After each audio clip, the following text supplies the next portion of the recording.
అందరికీ జేబీ అండి. నేను మీ కార్య వినయ్ ప్రకాష్ మాట్లాడుతున్నాను, విశాఖపట్నం నుండి. దళిత రాజ్యాధికార వేదిక అధ్యక్షుడిని, సీనియర్ జర్నలిస్ట్ని, డాక్టర్ బాబాసాహెబ్ అంబేద్కర్ సినిమా నటుడు, నిర్మాత, దర్శకుడిని, మహాత్మా జ్యోతిరావు పూలే సినిమా నటుడు, నిర్మాత, దర్శకుడిని, ఒక మాల సోదరుని మాట్లాడుతున్నాను.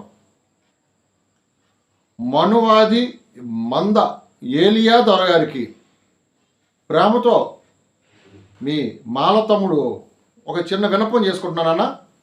అన్నా మందకృష్ణ అన్న, మీరు ఈ 2-3 రోజులు బట్టి మీ ఇప్పటి వరకు మీ గత 30 సంవత్సరాల మీ ఉద్యమంలో ఏదో రూపంలో సోదరుల్ని విడగొట్టి పాము ముంగిస జాతి వైరం ఎలా అయితే ఉంటుందో తరతరాలుగా వేలాది సంవత్సరాల ఆ జాతి ఉన్నంత వరకు వాటి మధ్య ఎలా అయితే వైరం ఉంటుందో, ఒకదాన్ని చూసి ఒకటి ఎలా కొట్టుకుంటాయో అలాంటి పరిస్థితిని మీరు మాలమాదిగ సోదరుల దగ్గర మధ్య క్రియేట్ చేశారన్నా. అది మీ స్వార్థం కావచ్చు, వేరే కారణాలు కావచ్చు, లేకపోతే మిమ్మల్ని నడిపిస్తున్న మీ మనువాదులు కావచ్చు. ఏది ఏమైనా మాలమాదిగ సోదరుల్ని పాము ముంగిస స్థాయిలో శత్రుత్వాన్ని పెంచి పోషించి ఈ రీసెంట్గా వచ్చిన ఈ జడ్జిమెంట్తో, సుప్రీంకోర్టు జడ్జిమెంట్తో ఇంకా మీరు దూరం చేస్తూ విషం చిమ్ముతున్నారన్నా. అన్నా మీరు పెద్దవారు, మీకు చెప్పేటంతటి పెద్దవాడిని అయితే నేను కాదు, కానీ మొన్న మీరు అన్నారన్నా, మాల మేధావులు, మాల నాయకులు, మనువాదులు అన్నాను. అన్నా మరి మీరేంటన్నా? మాల నాయకులు, మాల మేధావులు అందరూ మనువాదులు అయితే మరి మీరేంటన్నా? మనువాద పార్టీతో, ఆ నాయకులతో మోదీ గారికి గుండెల మీద పడిపోయి ఏడ్చి ఆయన నడిపిస్తున్నట్టు, చంద్రబాబు నాయుడు గారు నడిపిస్తున్నట్టు, అమిత్ షా నడిపిస్తున్నట్టు, ఆర్ఎస్ఎస్ భావజాలంతో ఉన్న వాళ్ళందరూ కూడా నడిపిస్తున్నట్టు మీరు నడుస్తూ విడదీస్తున్నారు కదన్నా. మీరు మనువాదులు కాదన్నా. ఎందుకన్నా? సరే, జరిగిపోయింది ఏదో జరిగిపోయింది, జడ్జిమెంట్ వచ్చింది, మంచా చెడా అన్నది పక్కన పెడదాం. దాని మీద మాల నాయకులు ఎవరెవరో దాని మీద కోర్టులో కేసులు వేయటాలు, దానికి సంబంధించి అప్పీల్కి వెళ్ళటమా, సంథింగ్ ఏదో దానికి సంబంధించి లీగల్ ప్రొసీజర్ వెళ్తూ ఉన్నారన్న. దాని మీద మాట్లాడండి అన్న, మీరు దాని మీదే మాట్లాడండి అన్న. ఈ రోజు వరకు మీరు చూడండి, ఏ మాల నాయకుడు కూడా మిమ్మల్ని వ్యక్తిగతంగా మందకృష్ణ గారిని ఎప్పుడూ ఏమీ అనలేదు కదన్నా. మరి మీరెందుకన్నా ఓ హర్షకుమార్నో లేకపోతే ఇంకొకరినో మళ్ళీ వెంకటరావునో ఎందుకన్నా పర్సనల్గా టార్గెట్ చేస్తారు, పర్సనల్గా మీరు కామెంట్లు చేస్తారు? మేము ఇంకో మాట అన్నారు, సూట్ వేసుకున్న మాల మేధావులు టీవీల్లో కూర్చొని డిబేట్ పెడుతున్నారు అంట. అన్నా మానవుడు ఎప్పుడు సూట్ వేసుకోకూడదన్నా, టీవీలో కూర్చోకూడదన్నా, డిబేట్ చేయకూడదన్నా. అంటే మీరు చెప్పిన దాని ప్రకారం చూస్తే పూర్వకాలంలాగా మళ్ళీ మన అప్పట్లో గతంలో మూతికి ముట్టికి తాటాకు కట్టుకునేలా మీరు అలాగే ఉండమంటున్నారన్నా. మాల నాయకుడు కానీ మాల మేధావులు కానీ సూట్ వేసుకోకూడదన్నా, సూట్ వేసుకొని టీవీలో కూర్చొని డిబేట్ చేయకూడదన్నా. ఏంటన్నా మాటలు మీరు? ఎవరో పాపం మా సాటి జర్నలిస్ట్ సోదరి హర్షకుమార్ గారి గురించి అడిగితే ఆయన గురించి నేను మాట్లాడను అన్నా. మీకు ఈ బీజేపీ వాసన పడకముందు, ఈ బీజేపీ తాలూకా ఆ వాసన మీ ఒంటికి, మీ మనసుకి, మీ ఇట్లకి తగలక ముందు ఇదే హర్షకుమార్ గారితో మీరు మాట్లాడిన టీవీ క్లిప్లు ఉన్నాయి కదన్నా. విడదీసి భవిష్యత్తులో రిజర్వేషన్స్ తీసేయడానికి బీజేపీ గవర్నమెంట్ ప్రయత్నం చేస్తున్నారని మీ నోటుతో మీరే కదా అన్నారు. ఒకసారి గుర్తు చేసుకోండి అన్న. ఎందుకంటే కొన్ని వందల స్పీచ్లు మీరు ఇచ్చి ఉంటారు, మర్చిపోయి ఉంటారు. మన సోదరులు ఎవరినైనా అడిగితే ఖచ్చితంగా ఆ క్లిప్ ఇస్తారన్న. హర్షకుమార్ గారితో పాటు పక్కన మీరు ఉండి భవిష్యత్తులో మన రిజర్వేషన్స్ని తీసేసే కుట్ర జరుగుతుందని మీ నోటుతో మీరే అన్నారన్న. అన్న ఒక్కసారి చెప్తున్నా, మీకన్నా చిన్నవాడిని. అయిపోయింది ఏదో అయిపోయింది, ఎవరి బాధలు పడతారు, ఎవరు ఉద్యమాలు చేస్తారు. 30 సంవత్సరాలు మీరు ఉద్యమం చేశారు కదన్నా, చేద్దామన్నా. ఆఖరికి అటు కాదురా ఇటు కాదురా అని ఇప్పుడు ఏమవుతుందో తెలుసన్నా, మీకు అర్థమైంది, మీకు తెలుసు. కానీ మనం చిన్నప్పుడు చదువుకున్నాం కదా పిల్లో రొట్టెమొక్క కోసం తన్నుకు వస్తే కోతి వచ్చి ఈ కాటాలో ఎక్కువైంది, ఇందులో ఎక్కువైంది మొత్తం తినేసి ముడ్డి మీద తండ్రి తగిలేసిందన్న. గుర్తుంది కదన్నా, ఎప్పుడో చిన్నప్పుడు పాఠం. ఒక్కసారి మీరు గుర్తు చేసుకోండి అన్న. భవిష్యత్తులో మిమ్మల్ని ఒక పావుగా వాడుకుంటున్నారేమో ఒక్కసారి ఆలోచించండి. మేధావి, ఎందుకంటే మహామేధావికి ఆల్ఫాబెటిక్స్ మర్చిపోవచ్చు అన్న. మహా సంస్కృత పండితుడికో ఒక తెలుగు పండితుడికో ఒక్కోసారి ఆ సమాసాలు ఏవో ఒక్కోసారి గుర్తుకు రాకపోవచ్చు అన్న. తెలుగులో పండితుడు కావచ్చు, ఆ సమయాన్ని గుర్తుకు రాకపోవచ్చు. అలాగే మీకు కొన్ని విషయాలు గుర్తుకు రాకపోవచ్చు అన్న, ఎందుకంటే మీరు ఉన్నారు. ఏదేమన్నా మరొకసారి మీకు చిన్న రిక్వెస్ట్ చేస్తున్నాను, దయచేసి బాడీ షేమింగ్ చేయకండి అన్న. ఎందుకంటే మీరు ఒక నాయకులు, ఉన్న ఒక వ్యవస్థలో ఉన్న అన్నదమ్ములను విడగొట్టి మీ నిరుద్యోగం కోసమో, లేకపోతే మీ రాజకీయ భవిష్యత్తు కోసమో, మీ ఆర్థిక అవసరాల కోసమో, దేనికోసం మీరు 30 సంవత్సరాల క్రితం ఎంఆర్పిఎస్ని పెట్టారన్న. దానికి కొంతమంది మీతో నడుస్తున్నారు, పోరాటం చేశారు. నేను మొన్న వీడియో పెట్టానన్న, మందకృష్ణ అన్న, మాల నాయకులారా చచ్చిపోండి అని నా మాల నాయకుల్ని చచ్చిపోమని నేను ఒక వీడియో పెట్టానన్న. అప్పుడు మాదిగ సోదరుల కన్నా మాల సోదరులే నన్ను ఎక్కువ తిట్టారు. ఎందుకు పెట్టానంటే అన్న, అందులో వర్డ్ ఉపయోగించా. జాతీయ స్థాయిలో కానీ రాష్ట్ర స్థాయిలో కానీ చెప్పుకోవడానికి మాదిగ సోదరులకి ఒక నాయకుడు అంటూ ఉన్నాడు మందకృష్ణ, మనకంటూ ఎవడో లేడురా, ఎవడో ఒకడిని నాయకుడిగా మీరు యాక్సెప్ట్ చెయ్యండిరా అని మీకు అనుకూలంగా మీ తాలూకా మీ మేధావితనానికి మీ పోరాటానికి గౌరవించి మమ్మల్ని విడదీశారు. పక్కన పెట్టండి, ఏదేమైనా యుద్ధం చేశారు మీరు. ఆ యుద్ధం చేసిన ఒక మహారాజుగా, ఒక సైనిక అధ్యక్షుడిగా, ఒక వీరుడిగా మిమ్మల్ని అభివర్ణించానన్న. ఎక్కడ మిమ్మల్ని ఏం కామెంట్ చేయలే. నా మాదిగ సోదరులను కూడా నేను ఎప్పుడు కామెంట్ చేయలేదన్నా. మందకృష్ణ అన్న, మీకే మీరు ఈ ఇంతకుముందు స్పీచ్లకి జడ్జిమెంట్ వచ్చిన తర్వాత స్పీచ్లకి చాలా తేడా ఉందన్న. మీరు గతంలో ఒక మాట అన్నారు, ఒక తాచిపాము మాలోడు ఎదురొస్తే పామును వదిలేసి మాలోడిని చంపమన్నారు కదన్నా, మాలోడి మీద దాడి చేయమన్నారు కదన్నా, మాలోడిని తన్నమన్నారు కదన్నా, మాలోడిని తిట్టమన్నారు కదన్నా. మేము కానీ మా నాయకులు కానీ ఎప్పుడైనా అలాంటి విషయం ఆ మాట ఉపయోగించారన్నా.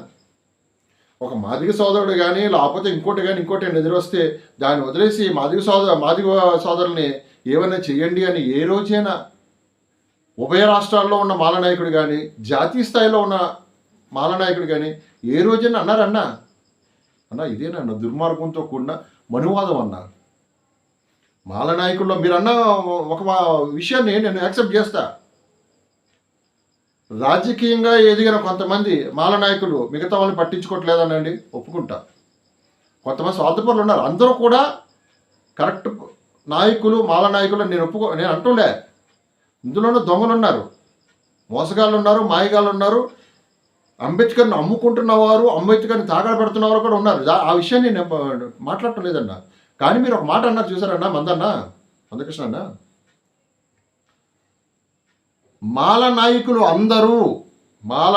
అందరూ మనువాదులే అంటూ సూట్లు వేసుకొని టీవీలో డిబేట్లో కూర్చుంటున్నారు అంటే అన్న తప్పన్నా. ఇలాంటి మాటలు బాడీ షేమింగ్స్ ఇలాంటి మానేయండి అన్న. సరే, మన మాల నాయకులు మల్లి వెంకట్రావు గారో వేరే ఎవరో సుప్రీంకోర్టులో అప్పీల్కి వెళ్ళారన్నా. ఈ 7 బెంచ్ ఫైనల్ కాదు కదన్నా, ఆ విషయం మీకు తెలుసు కదా లీగల్గా. మీకు కూడా మోడీ గారో లేకపోతే అమిత్ షా గారో మా చంద్రబాబు నాయుడు గారో లేకపోతే మనువాద నాయకులు, మనువాద పార్టీ వాళ్ళు, మనువాద లాయర్లో మీ మనువాద బుర్రకి చెప్తారు కదన్నా. తర్వాత ఇంకో బెంచ్ ఉంది కదన్నా, ఆ పైన ఇంకో బెంచ్ ఉంది కదన్నా. ఇవన్నీ తేలడానికి టైం పడుతుంది కదన్నా. కొంచెం ఇప్పటికైనా మీరు అయిపోయింది దాని విషయంలో కన్విన్సింగ్ చేయండి. పోనీ సోదరులారా, మాల సోదరులారా, మీకు ఎంతకాలం ఇలా జరిగింది, మాకు నష్టం జరిగింది, మాకు సపోర్ట్ చేయండి అనండి మీరు. అంతేగాని ఇంకా ఇంకా ఇంకా దూరం దూరం దూరం దూరం పెంచుకెళ్తున్నారన్న దుర్మార్గుల. ఇప్పుడు మీరు ఎక్కడో హైదరాబాద్లో కూర్చుంటున్నారన్న, మీరు మాట్లాడుతున్న ఆ మూర్ఖమైన మాటలు అన్న, మళ్ళీ మీ పెద్దవారు క్షమించాలి, తప్పదని అంటున్నాను. మీరు మాట్లాడుతున్న మాలమాదిగ వాళ్ళని విడదీస్తూ, ఇందా నేను చెప్పినట్టు పాము ముంగిసలాగా శత్రుత్వాన్ని పెంచుతూ మీరు మాట్లాడుతున్న మాటలన్నా, పల్లెటూరులో అన్నదమ్ముల్లాగా ఉండే రాజకీయం తెలియని, కుల గొడవలు తెలియని మాలమాదిగల సోదరులు కూడా కొట్టుకు తెచ్చుకునే పరిస్థితి మీ వల్ల, కేవలం మందకృష్ణ అనే మీ వల్ల జరుగుతుందన్న. మీరు విషం నింపుతున్నారన్న. నేను జడ్జిమెంట్ గురించి మాట్లాడటంలే, వేరే విషయాల గురించి మాట్లాడటంలే. మీరు కొంత సమయంలో పాటించండి అన్న, పెద్దవారు కదా, సమయంలో పాటించండి, ఏం పర్వాలేదు. ఎందుకు ప్రతి ఒక్కరిని రెచ్చగొట్టే ప్రసంగాలు మీ దగ్గర ఎక్కువైపోయారన్న. అన్న మరి మాలా వాళ్ళు మనువాదులు అయితే అన్న, మన ఇంట్లో కూడా మాలవాళ్ళు ఉన్నారు కదన్నా, మీ కుటుంబంలో కూడా మాల సోదరులు ఉన్నారు కదన్నా, మీ బంధువులు కూడా మాలవాళ్ళు ఉన్నారు కదన్నా, మీ రక్త సంబంధీకులు కూడా మాలవాళ్ళు ఉన్నారు కదన్నా. ఆ రకంగా చూసుకుంటే మీరు కూడా మనువాదులే కదన్నా. అన్న మరొకసారి చెప్తా ఉన్నాను, కేవలం జడ్జిమెంట్ గురించో లేకపోతే రిజర్వేషన్స్ గురించే మాట్లాడండి తప్ప వ్యక్తిగతంగా మాల నాయకుల్ని టార్గెట్ చేయకండి అన్న, మంచిది కాదు. ఎందుకంటే ఇప్పటివరకు మిమ్మల్ని అందరూ ఒక పోరాట యోధుడిగా చూశారు తప్ప పర్సనల్ టార్గెట్ చేయలేదు. కాబట్టి దయచేసి మీరు కూడా పర్సనల్ టార్గెట్ చేయకుండా, బాడీ షేమింగ్ చేయకుండా అన్నా, ఈ సూట్ అన్నది డాక్టర్ బాబాసాహెబ్ అంబేద్కర్ గారు మనకి ఇచ్చిన ఒక గౌరవమైన ఒక డ్రెస్ అన్నా. కొన్ని లక్షల విగ్రహాలలో ప్రతి విగ్రహంలో డాక్టర్ బాబాసాహెబ్ అంబేద్కర్ గారు సూట్తో ఉన్నారు కదన్నా. అంటే మీరు భవిష్యత్తులో నిన్నగాక మొన్న మీ స్పీచ్లో కూడా డాక్టర్ బాబాసాహెబ్ అంబేద్కర్ని ఏకవచనంతో అంబేద్కర్ అని అన్నారు కదన్నా. బాబాసాహెబ్ అంబేద్కర్ని రాజ్యాంగ నిర్మాతని, రిజర్వేషన్స్ ఇస్తున్న వారిని, అలాంటి ఒక మహానుభావుడిని ఏకవచనంతో మీరు పిలిచారు కదన్నా, ఏకవచనంతో సంబోధించారు కదన్నా. భవిష్యత్తులో ఆయన కోర్టు మీద కూడా మీరు కామెంట్ చేస్తారేమోనన్నా. అన్నా దయచేసి మనువాదం మరీ ఎక్కువ తలకెక్కించుకోండి, కొంచెం సమయంలో పాటించండి. నేను చిన్నవాడినైనా మీకు చిన్న సూచన ఇస్తున్నాను, దాన్ని పాటించండి అన్న. ఇక్కడ ఇంకా అసలు విషయానికి వద్దాం అన్నా. మాదిగ సోదరులారా, జై భీమ్. ఏం పర్వాలేదు, ఈ వీడియో చూసిన తర్వాత 199 కామెంట్లు నాకు వ్యతిరేకంగానే అమ్మనా బూతులు తిడతారని నాకు సంగతి నాకు తెలుసు. ఏం పర్వాలేదు, మీరు తిట్టండి. తిట్టే ముందు, మీరు నెగిటివ్ కామెంట్ పెట్టే ముందు నేను ఏం మాట్లాడానో ఆ వీడియో పూర్తిగా 1-2 సార్లు విని కొంచెం అర్థం చేసుకొని నేను ఏం మాట్లాడానో దానికి తగ్గట్టు కామెంట్ పెడితే, మీరు నెగిటివ్ కామెంట్ పెట్టినా నేను రిసీవ్ చేసుకుంటా హ్యాపీగా. ఎందుకంటే మీరు పాజిటివ్ ఎవరు పెట్టరు. ఎందుకంటే మా మాల సోదరుల గురించి పెడితేనే మా మాల సోదరులే నన్ను తిట్టారు కాబట్టి మీ మాదిగ సోదరులు నన్ను తిట్టరు అని నేనైతే భావించట్లేదు. తిడతారు, నెగిటివ్ కామెంట్స్ వస్తే నో ప్రాబ్లం. కాకపోతే రిలవెంట్గా పెట్టండి. మందకృష్ణ అన్న చూపించిన విషపూరితమైన ఈ మనువాదాన్ని మీరు కూడా తలకెక్కించుకొని కామెంట్లు పెట్టకండి, స్పీచ్లు ఇవ్వకండి, ఏం పర్వాలేదు. మరొకసారి అర్థం చేసుకోండి అన్న. మీకన్నా చిన్నవాడిని మరొకసారి మందకృష్ణ అన్న మరొకసారి మీకు చెప్తా ఉన్నాను, కన్విన్సింగ్గా మాట్లాడండి తప్ప దూరం పెంచే పరిస్థితులు మీరు తీసే రాకండి, దూరాన్ని పెంచకండి అన్న. కోర్టు రేపు పొద్దుట 9 బెంచో ఇంకొకటో ఈ 7 కాదు 7 బెంచెస్లో 7 సుప్రీంకోర్టు బెంచ్లో 6 కదన్నా ఇచ్చారు. అందులో ఒకరు స్ప్లిట్ అయ్యారు కదా. ఒక జడ్జి గారు. అలాగా రాగబోయే బెంచ్లో దీన్ని కొట్టేస్తే అప్పుడు ఏం చేస్తారన్నా? ఏదేమైనా మీ తాలూకా ప్రసంగాల వల్ల మీరు ఈ మధ్య కాలంలో రిజర్వేషన్స్ ఈ జడ్జిమెంట్ వచ్చిన తర్వాత ప్రతి ఒక్కరిని మీరు తీవ్ర స్థాయిలో మాల నాయకుల్ని, మాల మేధావుల్ని అందరినీ కూడా మీరు పర్సనల్ టార్గెట్ చేస్తూ వాళ్ళని కామెంట్ చేస్తున్నారన్నా. మీ వయసుకి, మీ అనుభవానికి, మీ ఉద్యమానికి అది తగదు. దయచేసి మరొకసారి మీరు మార్చుకోవడానికి ప్రయత్నించండి అన్న. జై భీమ్. మీ కార్యం వినయ్ ప్రకాష్ అన్న. జై భీమ్. విశాఖపట్నం.